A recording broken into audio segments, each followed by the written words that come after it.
All Knicks up. What's good? What's good? What's good in the hood? We is back and better than ever. Hopefully, I'm your host Ty tonight. Eric's in Japan or making his way to Japan. Ichiban. That's the only Japanese word I know, so I keep repeating it. However, safe flight, Eric. As you know, the guy standing next to me, no introduction needed. But however, we will give a formal introduction to the man I call the Big Cuff. Joe from upstate. What's good, Big Joe? How you doing, brother? Not much, buddy. I'm doing well, blessed. And hello, everyone. Hello out there in TV land. TV land, as it says, or is this computer land, whatever it is. It's some sort of land of visualization. That's what we're doing here. Well, the moniker and the banner shows exactly what it is. We're here to talk the Knicks regular season and recap what is, what does, and what is going to be, hopefully, in the coming couple of days. Let's get into the one thing. Start off with the record. The Knicks finished, and we got to make sure maybe Joe was the most accurate here about the win prediction. I wish I could have recalled the show and look at the little transcripts from it, but the Knicks finished 51-31. Right. It's back-to-back 50-win seasons for Tom Thibodeau and his crew. A hell of an accomplishment.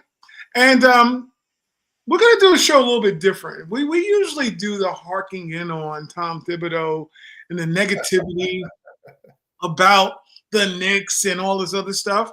But my name today is I'm going to be the Knicks de-escalation tech today. That's what I'm going to be.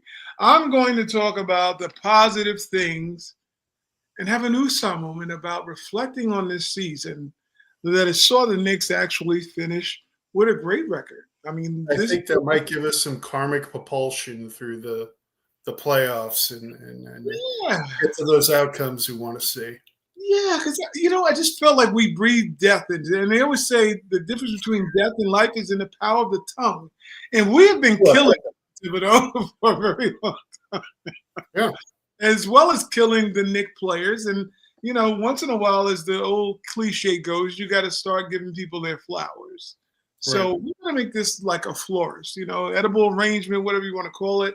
That's what we're going to have tonight. We're going to discuss the Knicks in a very positive light because, as we all know who have been longtime Knicks fans, it's always been a little bit ugly for a long time, So, we need to maybe start pulling back the layers a little bit, not to do the onion thing like Shrek said, pull back on a layer of onions.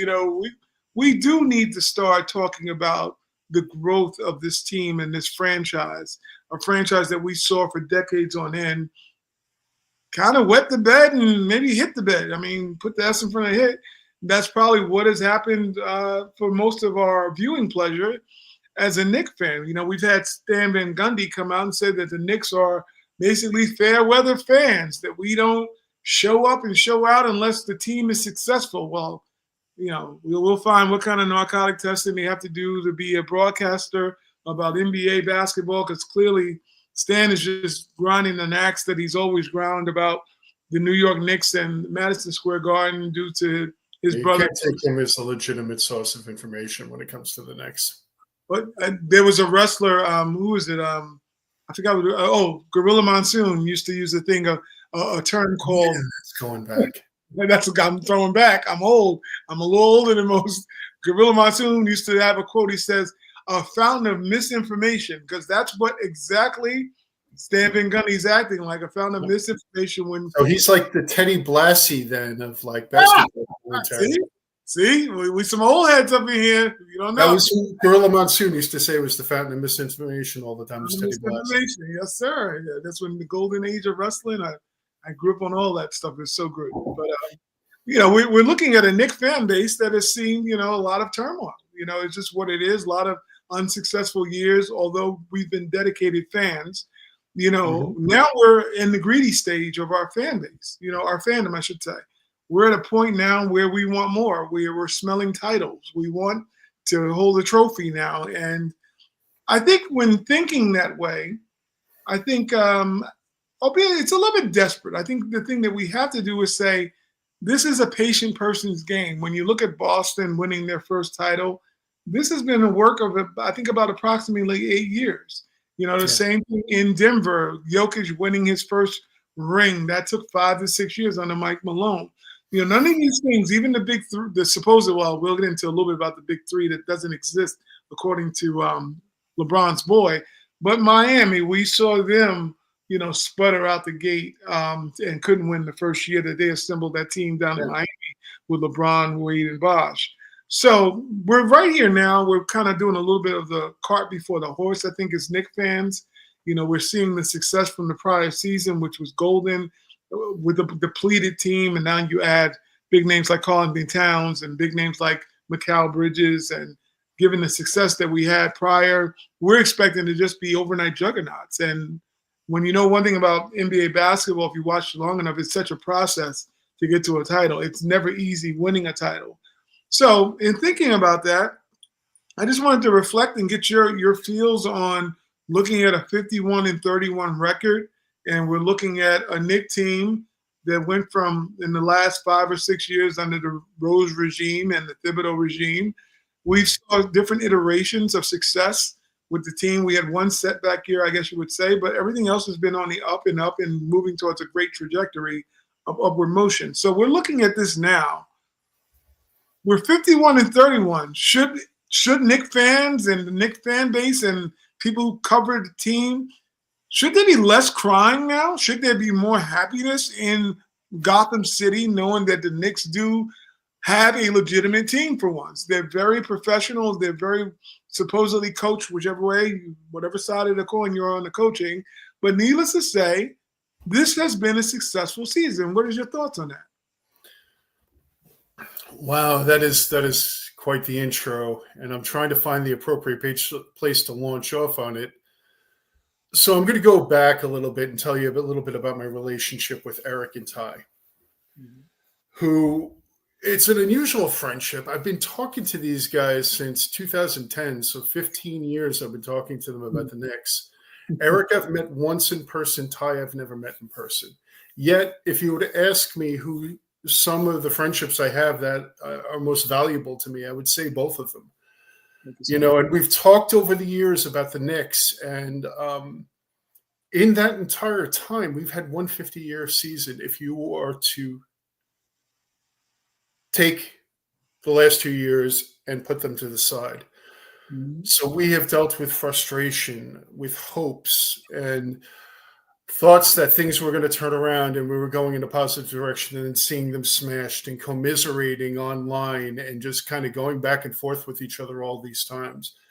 So we are finally seeing kind of like the light coming through the clouds, kind of like a Raphael painting, right? So the automatic thing is we need to win a championship. And the expectation that that's going to happen now, because we have waited and we have suffered, just like Stephen A. Smith always says, Knicks fans have suffered. But the world doesn't really work that way. And team sports doesn't really work that way. Mm-hmm. We have committed to a roster right now that's in its first year, right? And we feel like we have the pieces in place, so now's our time. But as you said, this is not the way the world works. The patient teams are the ones that win rings. If you look at that nonsense that's going over in Phoenix, that's the exact opposite of what we're talking about. Mm-hmm. And I think it's very natural, because the kind of existential sports angst that the average Knicks fan has, that as soon as we don't see us progressing directly towards that goal that we've waited our entire lives to see, we start thinking about trades and blowing up the roster. Like, I know Kevin Durant is now the shiny thing that we're going to go after, which is insane in my opinion, because our problem is defense. They're talking about trading 2 of our best defensive players for a 36-year-old Kevin Durant, which will make us probably one of the worst defensive teams in the league. But anyway, I digress. So I understand what the kind of launching pad that you're coming from today, that sometimes a step back and kind of a separation and dissociation from our emotions from this to be able to logically see where the team is right now. Mm-hmm. So I feel you on this, and I'm glad you brought this up because it is kind of a problem. I mean, not necessarily a problem, but we as Knicks fans are so ready to pull out the pitchforks and the torches and go Mm-hmm. storm the castle and burn it down to the ground. Scorch. And I think for a Knicks fan, you have to understand the psychology. If you're not a Knicks fan, you need to understand the psychology behind that. Very similar to Jet fans, probably. Both. Heard you both. Sad dude. So I'm glad that we're trying to step back and take a fair assessment of the team. But those are my thoughts so far. Yeah, it's. I was sitting there and I was thinking today. I watched Alan Hahn. He was speaking on his show and brought up about the first round matchup, and it got me a little bit thinking. He was like, he was completely dismissive because the whole notion that Cade, Cade is the best. Cade Cunningham is the best player was brought up on the show, and Alan was like, he went completely vicious on that. He went completely Terminator and was like, wait a minute, Jalen Brunson scored 30 points in the playoffs. He averages that in the playoffs. It's not like he averages 20. It's blasphemy to say that the best player on the floor would be Cade Cunningham, who's never played a playoff game in his whole entire life. That's a fair take. That's a very fair. And knowing that Brunson has had, great streaks during, he's been on epic runs in the playoff that were in the category of only Michael Jordan. So we know what Brunson is capable of. My only pushback a little bit is to his health, obviously, is one of the greater concerns going into the playoffs. But, for the longest time, we had a little hard time, I think, as Knicks fans kind of accepting we actually had a superstar. And he just didn't look like a superstar, but we have one in New York. For the longest time, I used to go back and forth and ask Eric, I'm like, who's the best point guard in the East? And, he had his list of guys, the Halliburtons came up, as well as, Trae Young came up. He's like, I'm like, I don't know. We might have the best point guard in the Eastern Conference. Maybe a top. I always think we have a top 5 player in the NBA. I do feel that way about Jalen Brunson. When healthy, most clutch player in the NBA is Jalen Brunson. This is just what it is. These numbers back, tough as nails. Tough as nails. And it's like sometimes we kind of we as Knicks fans have been window shoppers for a long time. Everybody's in the store believing that we need that guy is better than our guy, et cetera, et cetera. I'm not taking nobody over Brunson. I don't care who it is in the league. When healthy, I'm not taking anyone over Jalen Brunson. They're just going to have to come in and beat Jalen Brunson for me to believe that they're just a better player, because that's how much confidence I do have in Jalen, and I appreciate his game a lot. And playing on the biggest stage, I know people want to think we're biased as New Yorkers, but this is the biggest stage in basketball, maybe the biggest question. I don't even think it's like you come here and everybody has eyes on you, and then your enemies have eyes on you too, waiting for you to epically fail. That's the nature of being the biggest city and the city of the world, as I call New York to be. So in retrospect and looking at that, Alan bringing up that point kind of made me take a little bit of a backseat and say, let's reflect on what did go right this year. So I'm going to go to this topic too, because I was part of these people. I think a lot of people were part of this. It was the minutes police. Did the minutes police file a false report under Tom Thibodeau? I have actually something that I read recently, that there was a study done on Tom Thibodeau's career and his minutes and the amount of games that were missed by his players, and the results were not considered to be statistically significant. Let's run this back for us Knicks fans who kind of jumped the gun. We believe that he should pull the players. I don't think there's a debate. When you're blowing out the other team, sit your guys down, have a seat, play your bench. These are things that we all are a little more concerned with regards to the fact that Knicks fans have always endured the injury bugs. Getting your Antonio McDyess into the game, you're expecting big things, and crack, he's gone. Kristaps Porzingis getting slammed to the ground. Crack, he's gone. ACL torn. We've seen, Melo was durable, But we've been through our plight of having guys get injured. Patrick Ewing breaking his wrist from playing in Milwaukee, cost us playoffs. The list goes on and on and on. So as Knicks fans, we obviously have the concern of wanting to bubble wrap. Last season showed a lot of injuries, things coming about, that were concerning, and we were a little depleted towards the end. We could have used some of those guys. OG Anunoby pulls his hamstring. Josh Hart, pulls his stomach wall, basically. A lot of things went wrong health-wise for the Knicks, and of course we know about Julius Randle landing wrong. Well, we've just had the bad luck of if there was Irish people. Those are terrible injuries. Those are injuries you can't play through. Yeah, so we had setbacks, and I can understand that when you look at Tom Thibodeau, we all said, and I think the world said he broke Derrick Rose. I mean, this is just what it is. He fractured Derrick Rose's career, et cetera, et cetera. Derrick Rose says a little bit different. He said in the past he's dunked way too many times. They always say you only got about so many dunks in your body. His landing wasn't perfect when he dunked. He was a little bit reckless, a little daredevilish with his body. So, granted, Thibodeau obviously overuses his players. That's been a thing. But we also heard that there's a new version of Tibbs. So that's what we keep hearing. It. Oh, he's learned and he's changed. So I went back on our Knicks stats here, and this may shock some Knicks fans. I know everybody thinks that Thibodeau has played every Knicks starter 45 minutes and only given 3 minutes of rest. I think that would be the rumor that people would just go, I'm running with that. He's overplayed him, et cetera, et cetera. But listen to this one here.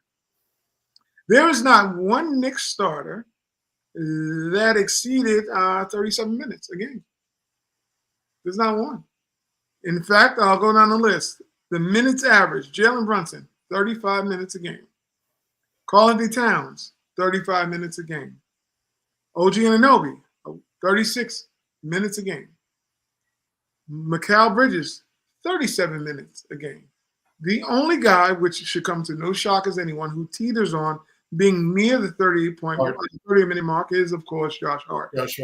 He's at 37.6. So if we're doing the roundup game, he's the highest minutes person on the Knicks. And albeit it seems like he plays 500 minutes a game as well as the other guys, Tom Thibodeau has actually landed these guys in really good position of not being overused. And let's get to another stat to support that. When we're looking at the minute allocation that we talked about, we're going to now how many game starts happen, for the starting five. We'll start with the lowest because he recently just came off an injury, and that's Jalen Brunson. He played a total of 65 games this year, but we know the injury kind of prevented that.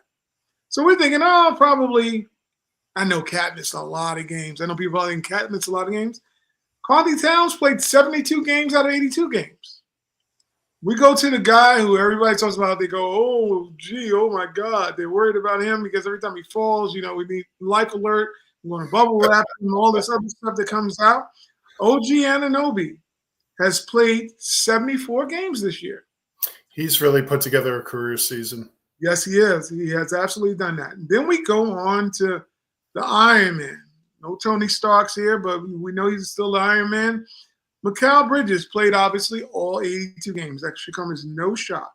But here's the Whopper. Here's the Whopper with the French fries and side soda from Burger King is Josh Hart. Probably a side of Mike and Ike's more so. Josh Hart played 77 games. So this whole thing about the minutes, I know the cosmetics on the season and during games looks extremely bad. But the numbers do support that Tom Thibodeau has actually managed these guys, not only in minutes, but also managed to keep them relatively healthy all year long, in spite of hearing about the overusage and the overgrinding of the players and not knowing when to sit them. I think and I'm going back to say, the minutes police, and I was probably one of the sergeants of the minutes police, when I reported to my captain, the report was a little false. We've seen things that we believe to be one way, but happen to be another. So, however, that closes one door for criticism and opens another. Kind of in the same way. And that all of them were the mid to high 30s range while he wasn't developing a bench. So Yeah. I know we're giving flowers today. No, we're trying to stay positive here, There are two Joe. sides to that coin. No, but you know what? That does lend. We can talk about that because when we look at average minutes, this is what happened. Okay, we have Miles McBride averaged 25 minutes. Cameron Payne next averaged 15 minutes. Precious Achua, which is very shocking to me, he averaged 20 minutes a game. I didn't feel that way watching the games. Well, it's also a sample size of how many games he probably played too. But well, he played 57 games. They're saying Cameron Payne played 72 and averaged 15 minutes. Deuce McBride played 64 games and averaged 5 minutes. Precious being a spot starter at times is going to tilt that number. Exactly. And the other guys are kind of small sample size because they didn't play all year for us, like the DeLon Wright, PJ Tucker. Their minutes are going to be a little escalated, but they didn't play. They're getting more spot minutes because the less games they played. But yeah, so the whole idea that the Knicks, are being overran into the ground, it's kind of a little bit of a false narrative on Tom Thibodeau. Although we both, and I think most of the Knicks fan base would say that we would love to see him utilize the end of the bench because it's extremely important that we start getting some of those other players, as we've shown that we have some. I don't know. I don't want to be negative on this show, but we have some fractures in the lining. Basically when it comes to the starting five has some issues of cohesion, as well as there's a cap on them, it's seemingly for some reason. And your depth is extremely important moving forward. So, but needless to say, I thought it was a great point when I look back and I'm like, well, maybe we've been a little bit hard on Cobblepot a little bit. So we're giving Cobblepot his flowers. With the record, as well as we're talking about the minutes, we're going to disperse that. I'm on the show. Thompson was like, I told you. He was feeling that way to the media, fighting back that his minutes were, allocated properly, which we're starting to see that statistically it was. A lot of injuries come by chance. Yes, that's true. Also, that is something that is significant. But Ty, I don't think historically we've ever underestimated the influence that Tom Thibodeau has had on this franchise, considering where it's come from or where it is now. Mm-hmm. I think there is, although there has been criticism and all of those things, and let's face it, it's warranted in many cases. We have all acknowledged the fact of what he has built here, what he has contributed to. Absolutely. There are people here that laid brick to build the foundation of what is consecutive 50-win teams. Mm-hmm. Randall contributed to that. Thibodeau contributed to that. Brunson, obviously. These are a lot of the people that did the heavy lifting of building that foundation and bringing us back to respectability. But it seemed almost strange reading that study that I was reading that throughout his career, his players have lost close to the average amount of games per season. There was not anything that showed that his use of players led to players missing more games than what the NBA average was. So it feels good to know that we're healthy going into the playoffs. I know that that's something that came in really became a problem last year, obviously, and it's become a problem historically with this team. Mm-hmm. But now that we've given him his flowers, I have a question for you. Certainly. Do you feel more confidently about this team being healthy going into the playoffs than you would have if last year's team came in healthy to the playoffs or the year before came in healthy to the playoffs? I don't have the same confidence in this team coming in healthy as I would have last year. Yeah. Last year, we saw some dynamic playing, just a gritty, I go back when I tell people about New York, you're from here and it's kind of hard to explain to people. I had family who recently came to visit from down south and, they visit us in Times Square. We met out there and they got the feel for what New York like, and they actually adapted pretty well. I got to give them a shout out. They did great coming from a small town in Virginia, coming up here, they really embraced the whole atmosphere of being in New York. But that was the thing. Like before they got here, and I had a little conversation with them, saying, "Hey, it's a little different animal here. you know. Although Times Square has a lot of police, they'll know you're not from here. Just be very careful of the hustle and muscle of New York. It's a little loud, it's a little obnoxious sometimes. Sometimes it's great, but it is what it is, and we as New Yorkers understand it more than anyone. Yeah. That team was a representation of what New Yorkers were like. Dante DiVincenzo, tough as nails. Isaiah Hartenstein, tough as nails. They were lunch pail dudes. They came. Mitchell Robinson, lunch pail dudes. They came in. They came. They saw. They conquered. They came in with the right mentality that New Yorkers want from their any team. I don't care what it is: baseball, football, basketball, soccer. I don't care if it's pickleball. You want a grit, grimy team that's coming out to kick somebody's ass. I mean, let me just keep it a buck. You want guys that are going to fight. I always say the memorable moments we had, for me personally, was watching Dante DiVincenzo. It's just a dog. This dude didn't care who. Miles Turner. He's like, what do you want some of this? You want some of Debo? I mean, literally, he was fearless. And when we went into Philly and kicked whatever, they were a fearless, rugged bunch of guys. And how can you not love that team?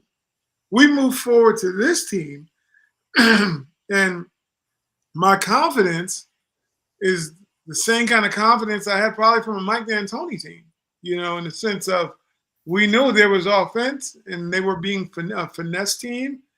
And that just does not work well in New York. I don't care who you are. And it doesn't work well in the playoffs. No, because we're looking like, how it is. That's when defense matters the most. Because everybody knows they got that one friend. He might be small, but he believes he can kick the whole club's ass. Everybody's had one of those, and it's usually the big guys that are more docile. They're more like, I don't want to hurt anybody. But you root for that little dude that's willing to go fight a whole street gang, and because it's like, well, he doesn't know he's outnumbered. He feels like he's as big as King Kong at that point. So when you look at those kind of guys, when they come in with that kind of attitude, you're like, they're going to fight no matter what. They're here to fight, and when you're in a bar fight, you don't want somebody doing, well, come on. You don't want to be preparing like Steven Seagal's little fake moves that we've been seeing on, tossing people. That's going to get bloody and ugly. That's a whole different animal of fighting. And I think when looking at that team and now I'm going into this team, the reason that all of us are sitting here saying, is because we have not spotted two dogs yet. Now, we know Jalen Brunson. We know what he is. And then maybe Josh Hart. Josh Hart's a dog, too. I mean, he definitely falls in that category. We know what it is. But what we're a little concerned about is that we might have, we have a big cat. Cats, last time I checked, are not dogs. Now, you could be a panther and still be a cat. You could be a cheetah and be a cat. They're still in the cat family. So, and you could be just as dangerous. So I'm not belittling Carl Towns. But the same thing, we have a guy like Mikal Bridges who's more of a gazelle. And what happens to gazelles? The cats eat them. They get hunted. It's not they out here defending somebody because they got sharp razor teeth. And we're looking at these dudes going into a bar fight now. It's like, well, he might get his ass kicked. Because he's not shown anything to make you feel any different, like he can protect himself, or the belief system that no one can beat him. The code of invincibility is a huge cloak. I mean, when you can put on that code of invincibility, which is something that Brunson clearly has on, he wears that whole outfit all the time because he doesn't think someone's going to beat him. He's like, I'm coming to beat you. Do you feel that way about any Knick on his current roster other than Brunson? No. And we know Josh will bring it, but we know Josh has a little limitations on what he's capable of doing on the basketball court. This is the problem with the team. It's not a New York team. So there are things that they can do. There are lineup changes that they can do that will make it more of a New York team. Mm-hmm. But you were dealing with a defensively flawed team, not necessarily due to defensive talent, but due to defensive scheme and lineups. You know, I read an article today on the Post with Tom Thibodeau talking about the benefits of the Mitchell Robinson and Cat front court, which I'm a big proponent of. There's a reason they did that in Minnesota, and they rode a similar lineup all the way to the Western Conference Finals. Sure. Cat has been a great addition. I am glad. It's good to see him wear the purple and orange. I love having him on the team. I think that he is a unique talent. He's just not a defensive center. And the way he plays the five defensively affects, and we've talked about this. You and I have sat here and talked at length about this. It affects how the perimeter defenders, what risks they're willing to take. Mm-hmm. So with lineup changes and a little bit of strategy, you can kind of hide some of that. Mm-hmm. Because the defensive team that played the regular season is not going to win deep in the playoffs. However, there is a potential to fix that. Yeah. And again, the beautiful thing, and we've also talked about this again, is the fact that having Mitch out there in the lineup, you can hide him due to the offensive talent that's surrounding him, which has never been the case. It's always been something that's hurt us. Very true. Very true. So we're talking about silver linings in here and everything. And I've had problems, I had problems with the coach, although I love the guy. I honestly do. Mm-hmm. I would love to see Tom Thibodeau win a championship. That would make me very happy. However, I've had problems with the coach. I've had problems with the schemes. I've had problems with the lineups. However, I'm choosing to believe at this point. I'm choosing to shelve all of that. And what is it? The left part of my brain, the analytical part of my brain that's telling you that the house is going to burn down. And I'm shelving that, and I'm getting my fan hat and putting it on and going, they're going to win. Yeah, all possible. All possible, because when you look, absolutely possible. Because again, our concerns that we've had, I mean, we're all educated Knicks fans. We know the game of basketball. We understand some of the issues with scheme, rotations, and all of that stuff that are going on with the team. But we have a roster. This is something we have not been able to say in a really long time. We have a damn good roster. We have a roster that's capable of winning a championship. And if they get hot at the right time, they're going to chew people up. And this happens with teams. This happens with teams periodically. Indiana last year, a couple of years ago, Atlanta, all the way to the Eastern Conference Finals. And we're better teams than both of them. We have better rosters than both of those teams. So it can happen. I'm going to shut off that analytical side of my brain. I'm going to put it in my drawer over here, and I'm going to take off my hat, get my heart going, and I believe. I'm forcing myself to believe. We kind of should feel grateful that we're in this part of Knick fandom right now, because we legitimately have a shot. But there's so much damage along the way. You know what I mean? It's like that girl you dated that broke your heart, but you're really excited to go back with her, and you're waiting for that shoe to hit, that kind of thing to drop again, and for the whole thing to fall apart. So we're going to put that to the side. We're going to put the history of heartbreaks back in the closet for a little while. It's playoffs time, baby. We're fans. This is what we do. And we're going to get to watch some playoff basketball. Which is something excited about that. Yeah, something that all Knicks fans should be excited about. For the last several years, I've not had to look at Tankathon. I was addicted to watching Tankathon. I'm like, well, where else we're going to end? You were like the mayor of Tankathon. Yeah, I was like sitting there. I want to get elected, get my little little lapel pin for being the king of Tankathon. and it's very weird. Like I don't watch the draft. I don't have to watch the draft in the last 3 or 4 years because Mhm. the Knicks have actually been very. That's why I brought to this point. It's like we've had worse. We've had a hell of a lot worse time. Oh, As Jesus. Yeah. sitting here crying and having nervous twitch every time it comes around. What it is now is expectations are obviously high, so we're Yeah. expecting high results. And this is year one of two Yes. guys that were actually brought in. One was brought in with no training camp in Carl Town. So, Yeah. that's what has happened now. And then when you reflect, you're like, well, they did finish third, and this team is not even really good yet.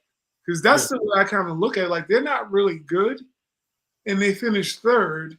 Imagine when they can hone in some of these things. Now, obviously, the jury's out whether Tom is the one that can shave the edges and get everything smoothed out. There was a question marks about him. I think we would have seen that already.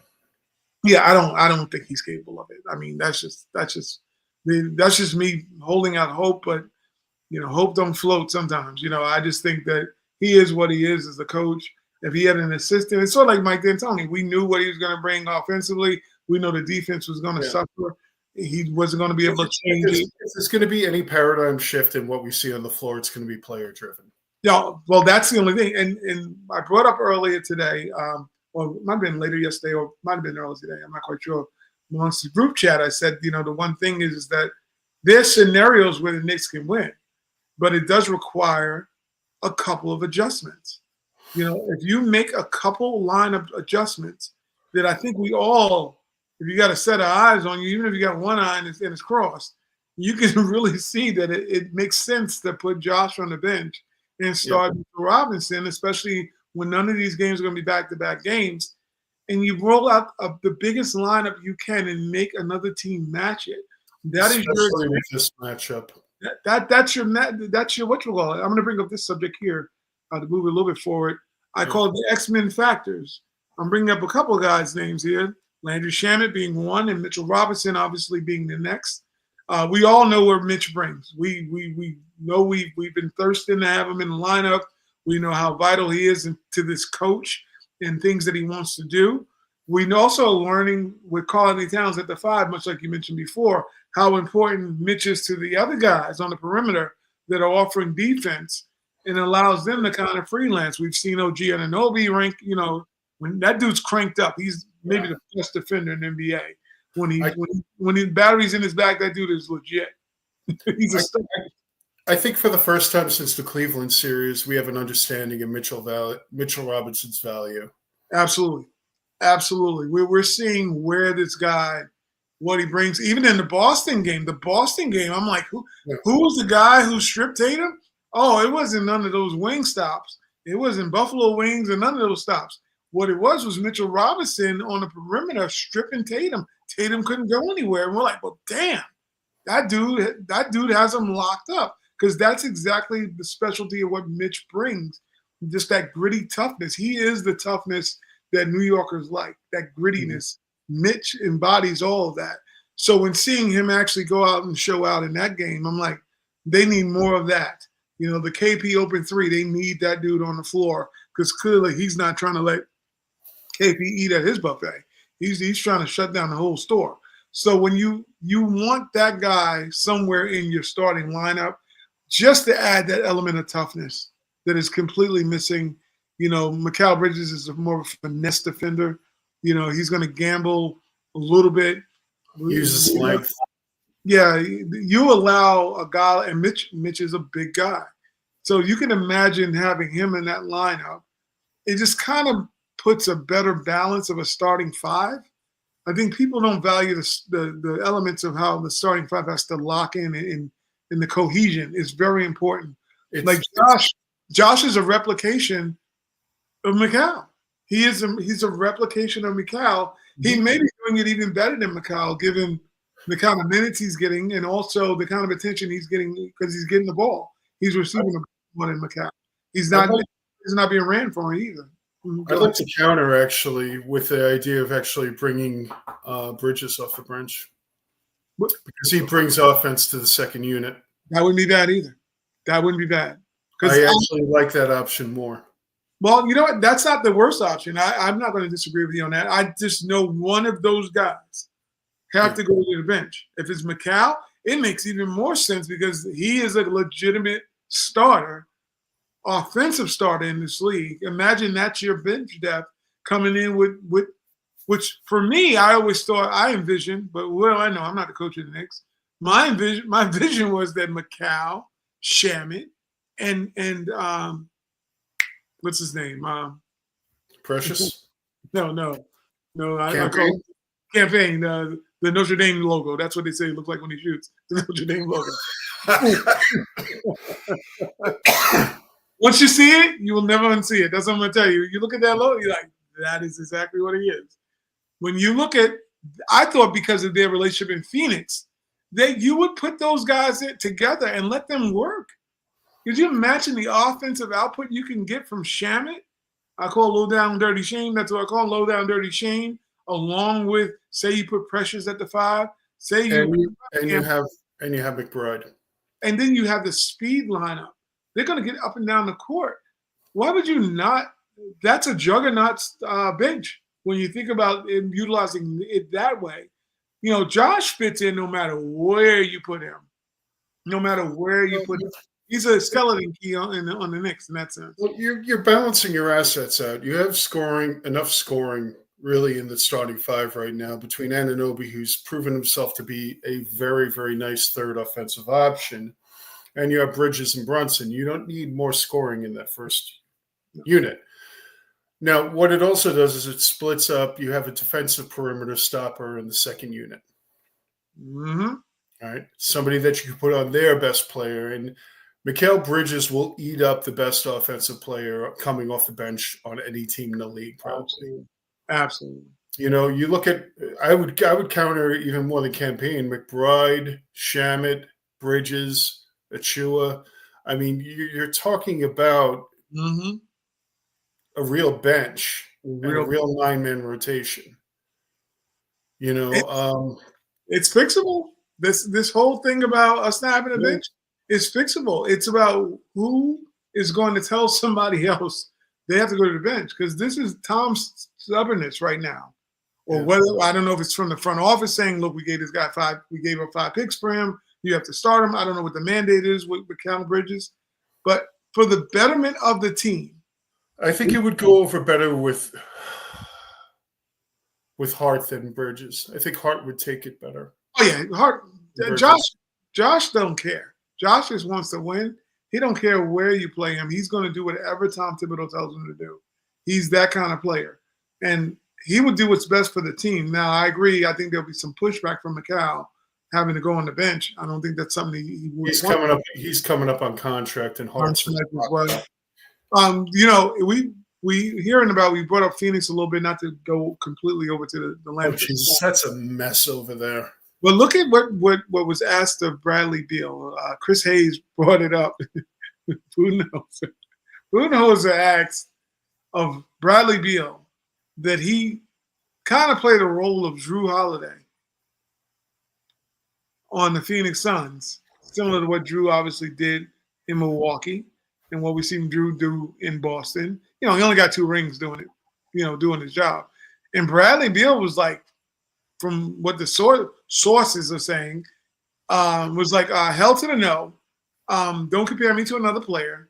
You're out of your rabbit mind if you think that I'm going to do that. I'm very different players. Very different players. But, you know, I think they were trying to get him to adjust his role because he has 2 juggernaut scorers. Someone has to sacrifice something. Bill could be more of the point guard on that lineup. I would have made him the point guard. I would have made that point guard. You know, but that was a mess. I never liked that team coming together. Yeah, no. I told Eric before. I was like, oh, no. I'm like, no, that's a trash lineup. I would have never traded for Bradley Beal. But I'm going back to with Mikal. Sometimes your best players all can't be in the starting lineup. Sometimes you has to be able to defer, and you know it's about Legos. Does the pieces fit? You know, or you're playing blocks. Square peg can't fit in a triangle. It is what it is. So, you know, somebody has to sacrifice something in that starting 5 and go to the bench. You know, is it Josh? I mean, Josh not the scorer McCall is. It would make more sense, like you said, with Bridges, because you got a legitimate 20-point scorer, possibly could get 30-plus points on some given nights. Imagine that's the guy coming off your bench. And people put shame in that. I don't like the whole thing that you got to put shame into being a six-man. We have some juggernaut six-men over the years, over the past history of the NBA, who have, excelled. We always bring up Vinnie Johnson. You wouldn't want them points coming off the bench? I would. Nobody dismissing Vinnie Johnson like he's a scrub. Deadlift Shrimp, nobody saying he's a scrub. Jamal Crawford, nobody saying he's a scrub. These are guys that you can legitimately bring off the bench and get an advantage against another team, especially come playoff time when you're going to be strapped for points. They're not just going to let you go do what you want to do in the playoffs. There's going to be some hard-nosed defense being played, a lot of grabbing, pushing, and pulling. And given McCall's lack of physicality, I would definitely be okay putting him on the bench and letting him come into the game. I agree. Mm-hmm. So we have options. We have a lot of options. It's just I think about making the adjustments from this coach or whoever else. So we'll see. All righty. So let's move on a little bit because we're going to be wrapping up in a few minutes. So we've heard about this guy. I'm going to type it in here. We're going to do this one. Cade versus Brunson. We have a first-round matchup coming up this weekend. When you look at the Pistons, we know what they've done to the Knicks. We know what the Knicks' record has been given, against the elite teams. We kind of wet the bed a little bit with Detroit. I think we're 2-1 against Detroit, or we're 3-1. Is it 2 or 3-1? 2-1. 3-1. 3-1. So, 2-1. Oh, it's 2-1. So we're sitting here in a deficit as a team. We saw a little bit the same thing. Sorry, 3-1 because we lost the last game. We lost the last one. So we have a 3-1. I'm on shore. You got some guys over there who, put a battery in their back also, and Tim Hardaway Jr., got Toby, Tobias Harris, which Tim Hardaway is going to have a game in this series at the Garden. Oh yeah, he's going to definitely try to bring some heat. Obviously, he's going to have a game at the Garden. The matchup they talk about the most is Cade versus Brunson. He's Cade's a young pup coming up. He's ascended extremely well. He's looking like the number one pick that he was thought to be. Albeit that's the matchup they're highlighting. I tend to feel like this is a given. Obviously, the two best players on the team are always going to be the highlight. For me, is Malik Beasley is the guy you have to worry the most about Detroit. The scheme is not to try to stop Cade because great players just really don't get stopped. They might get impeded. And then if they do get stopped, it's mostly because they mentally just aren't up for the challenge. So I'm believing Cade's going to come out and do what he's been doing. Same thing with Brunson. I'm going to just put that as a wash. For me, it's going to be the other guys. I don't think it's Tobias Harris per se. Just think a guy like Malik Beasley has just had our number because of the one weakness we have, which is three-point defense. So that's my concern moving forward for the Detroit Pistons. What are your thoughts on who? I mean, is it someone else you're more concerned about?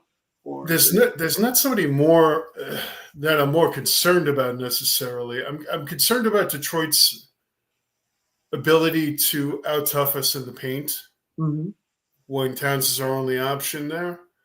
Isaiah Stewart is tough as nails. Duren is tough as nails. However, there is one matchup I'm very confident about coming into this series. Duren can't cover Towns.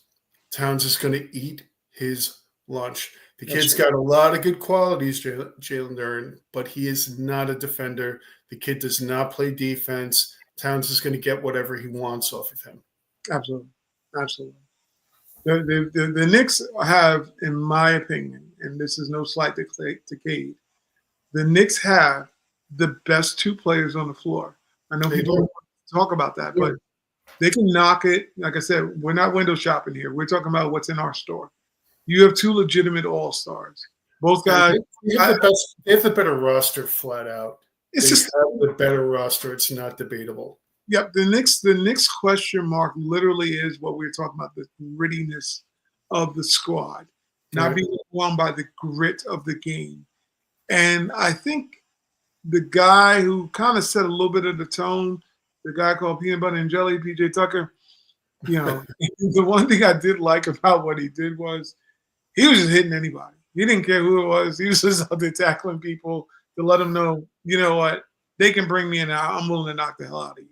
And I just kind of like that whole, like, at least we got somebody in there, like, is willing to take a little technical foul, how he stood over Schroeder, that intimidating factor of letting I'm not all bark, I do bite, I think for a guy like Brunson, that will help out a lot to know that he has that guy has his back. Because Jalen is maybe not the chirper, but he's just as tough. He's tough as nails. They're going to be physical with Brunson.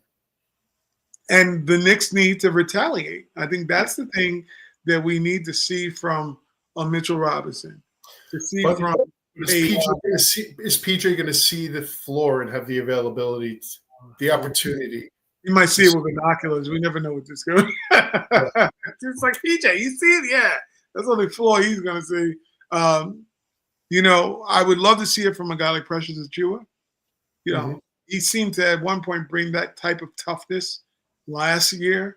I don't know why it's finesse season in New York, but he seems to have brought, I don't know, just not that same grit, fire, and desire. I don't know if he felt like something was taken from him or whatever, but I think that guy, if he can show you that kind of toughness, that'd be absolutely perfect.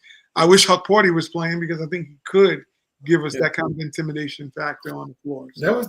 That was it. I don't think people realize the loss that potentially was, particularly with this series. Big time. They were starting to gain confidence in him. Big time loss. And he was, to me, not that he could play, he was playing like him, but if you know the backstory, he and Isaiah Hartenstein are very close.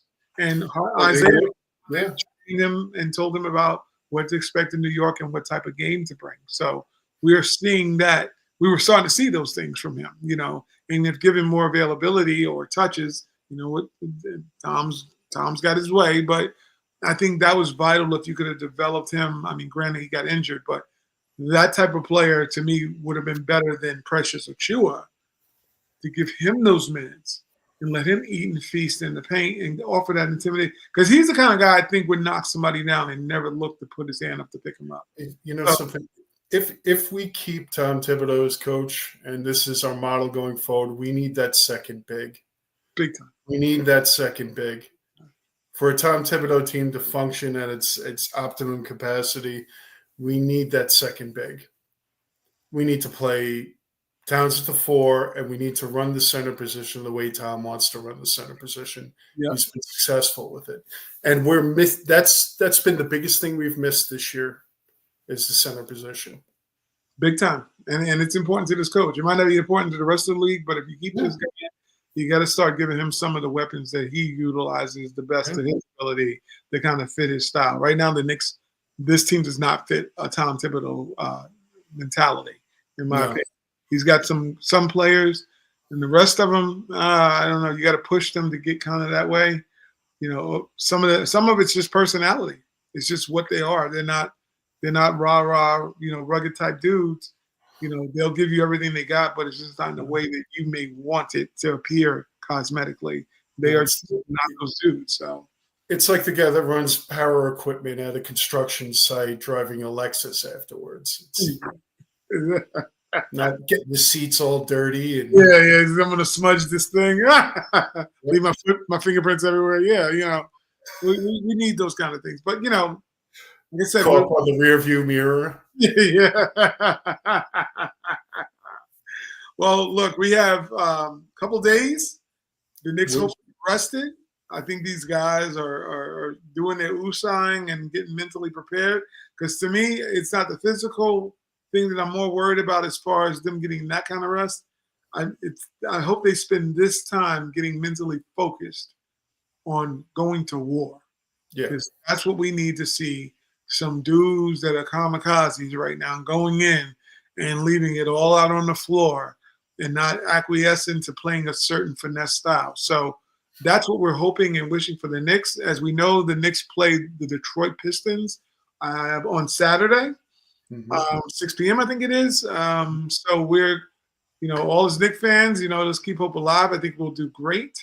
And we just need to come out, bring that fire to the Garden. Whoever is able to go, prayers to your wallet. I'm not sure it costs a pretty penny, but we'll all be tuned in to Madison Square Garden as New York Knicks fans, awaiting the Detroit Pistons to whoop their ass, because that's exactly what we're all nicked up. We'll have playoff basketball to talk about. We got at least four games left. At least got four. Eric's going to be in a kimono drinking sake. Ichiban. That's the only word. Ichiban. Well, Eric, hopefully you've gotten there safe, buddy. Let us know when you are able. I know there's time zone differences. Just let us know you landed, and hopefully you checked out the show if you can. If not, we'll catch you on a rebound. All nicked up. We're going to try to bring it back here next Wednesday. Hopefully with some wins under our belt, and but less crying and not needing any blood pressure medicine or any therapy afterwards. So we'll see how this goes. But, let's go Knicks. Hopefully get this first game, and then the second one be a lot more easier. So for myself and Big Cuff Joe, we are going to be out of here, and we will see you guys next Wednesday. Let's go Knicks. Have a good night. See you next Wednesday, guys. Go New York. Sure, let's go.